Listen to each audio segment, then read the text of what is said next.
So a few weeks ago, a company called Dehancer reached out to me and they offered for me to try out their product. And I really wanted to showcase that in this video because I've been using it over the last few weeks, and I've really found that it's just not only sped up my workflow and made things easier, but it's also just a really powerful tool. So Dehancer is a film emulation software, and the one that I'm using right now is a plugin for Davinci Resovle. And I've really loved how easy it is. Everything fits into one node, and you can easily control all of the settings for each individual parameter of the film emulation. So for example, two of my favorite things are going to be the film grain and the halation. And actually the bloom has been really helpful too, but I really love that there's sliders for the amount, and you can also easily, you got these defaults that you can choose. For the grain, you can choose from presets such as different film stock sizes. So like the one I use a lot is the 35mm film stock size with ISOs 250 or 500, and from there you can scale up the amount of grain from more to less. This has been really helpful for me for a lot of my projects because having really good looking film grain baked into it that I can really precisely dial in the amount has been really nice, especially since before I got this I'd been using the same two stock film grain assets that I'd just been doing, a light film grain and a heavy film grain. There's not a lot of choice there between how much or how little grain I want, and the different scale of it, if it was what size of film stock I would want to emulate. And so this has been really helpful for projects where a heavy amount of film grain isn't going to be super ideal because it's a little bit over the top, but the lighter film grain just isn't enough sometimes. So having that variability to choose and dial in exactly how much I want has been probably one of the most helpful things with this software, especially for that, again, the film grain and the halation and bloom. Those are super handy to have. So just to show you inside of just a basic node tree on this test shot that I have, typically I might do something like exposure and then white balance and then my primaries or like a curve, and then I'll have my Dehancer node coming last.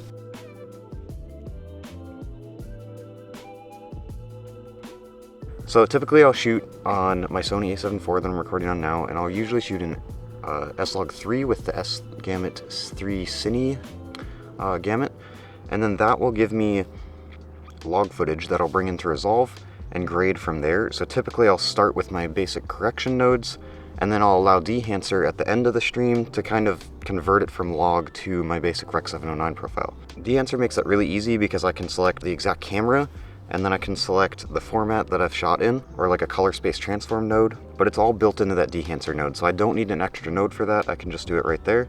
And from there I can, change my exposure comp, my temperature comp. I can do all that in there. I usually do separate nodes for that, but it's nice that you can put that in there as well. So from there, everything's broken down into sections within that OFX plugin within Resolve. So typically I'll start at the top and then work my way to the bottom. In that second step, you can actually choose which film stock you want to emulate, which is really cool. I really like the Vision 3, like typical cinema film stocks. Those have been looking pretty good. But you can also emulate all these other film stocks. For example, you could do like anything from not just the cinema film stocks that you'd expect, but you can also do a huge number of like photography film stocks. I was actually really surprised by this, but I could emulate things that I shoot a lot like Ektar 100 or Kodak Gold, which for film photography, those are some of my favorite film stocks, and I've just really loved having that to be able to bake into my video footage. And it's not something you'd expect for a video look, which has been really interesting to play with. If you're a film photographer and you want your video to look more similar to what the film stocks you prefer, this is a really easy way to do it. Now we're getting to the three that I really love: the film grain, the halation, and the bloom. In the film grain section, you can choose from not just like 35mm ISO 250 or something standard like that. You can also go down to 8mm film or even up to like 65mm film, which is really nice. And on top of that, once you've chosen that preset, you can actually dial in the amount using the slider below. That's probably one of my favorite parts because I really like the look of 35mm 250 or 500, but from there I can dial it in even more specifically. So the halation is another one that's just really beautiful, adds a really good look to your footage.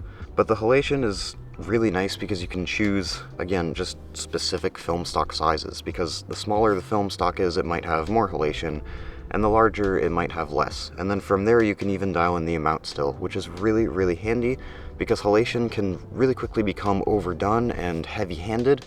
And so for some projects I might want that stylized look, but then to have such a granular control over where it sits is really handy because some of those projects just won't look good if it's overdone.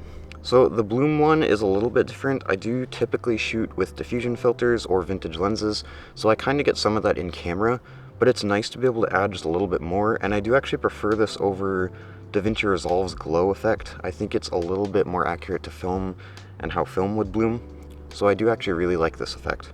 So some of these other settings, film damage, film breath, gate weave, overscan, I don't use these as much, but I've been playing with them and they're really interesting. If you really want accurate film emulation and you want to play with some of these effects, it's just really nice to have all of these parameters to control for each individual setting. So there's also a vignette setting within Dehancer. I typically don't use this. I played with it for some shots and it can look really good if you get the parameters right, but I think it's just easier if you use a separate node and then use a power window to get your vignette going. Just gives you a little bit more control. You can maybe not have it centered and it's just a little easier to work with, I think. But still a really handy feature, especially if you want to condense your node tree down so that instead of having 10 different nodes to do some of this stuff, the Dehancer node can actually take over like your CST and vignette and some of these other basic nodes that you would have, and it just kind of simplifies your node tree. And so that's the Dehancer plugin for Davinci Resolve. I've really been loving playing around with this lately. It's made everything just a little bit easier and simpler as opposed to what I previously did, which was free stock assets for film grain, didn't give me a lot of options, and then even a paid power grade for Davinci Resolve. Ultimately, what Dehancer's OFX plugin has done for me is replaced a lot of other little solutions and condensed it into one easy node, which I think has been super handy for just simplifying my whole editing and color grading workflow. And I think having that precision to be able to dial in all my settings and have it simplified just in one node has been super helpful for me.